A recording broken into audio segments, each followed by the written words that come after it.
पुण्यामध्ये छगन भुजबळ बोलतात, थेट जाऊया.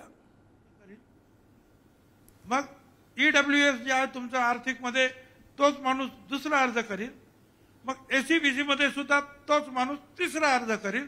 म्हणजे इकडून पण तिकडून पण, इकडे नाही तर तिकडे, तिकडे नाही तिकडे, कधी कधी सगळीकडे फायदा घेण्याचा प्रयत्न कर. म्हणून त्यांनी ती सूचना मांडली की याला आधार कार्डाशी प्रत्येकाची जोड द्या, ह्या याचा म्हणजे तो सगळ्या ठिकाणी जाणार नाही. मुख्यमंत्री आणि सगळ्या उपमुख्यमंत्री सगळ्यांनी ती तुमची सूचना ताबडतोब मान्य केली. हे सगळं बरोबर. त्याच्यानंतर तुमची आणि आमची सगळ्यांची मागणी कित्येक वर्षापासूनची आहे, जात गणना करा. आम्ही सांगतो की 54% आहोत. 1931 साली ब्रिटिशांनी केली, त्यावेळेपासून 54% आहोत. आता ते विचारतात की तुम्ही नक्की काही झालं का, कोर्ट प्रमाण विचार तुम्ही किती सांगा. आम्ही सांगतो जात गणना करा. 54% आम्ही आहोत. बिहारमध्ये केली, 63% ओबीसी निघाले. 63%.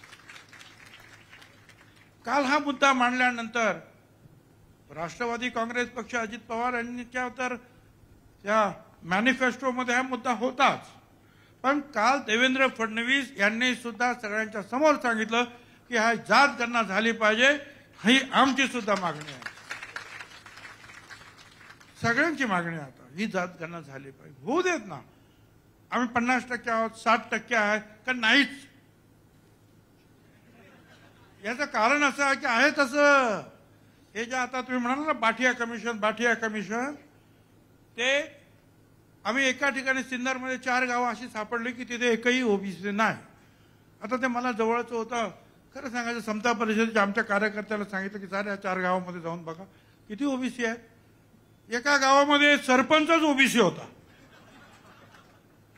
दुसऱ्या गावामध्ये 4-4, 5-5 पंच जे आहेत ते ओबीसी आहेत. 60-70% ओबीसी. परंतु काही लोकांनी लबाडी केली. ऑफिसमध्ये बसून वाटेल ते लिहिलं. ते बाठिया कमिशनचा रिपोर्ट आम्हाला मान्य नाही. हे काल आम्ही सांगितलं. मुंबईमध्ये ते म्हणतात की 6% आहेत. अरे मुंबईमध्ये किती धनगर समाज आहे, किती वंजारी समाज आहे, किती भटका विमुक्त आहे, माळी आहे, कितीतरी आहे. आणि भले परराज्यातले यादव आहेत, कुशवा आहेत, कुर्मी आहेत, किती आहेत.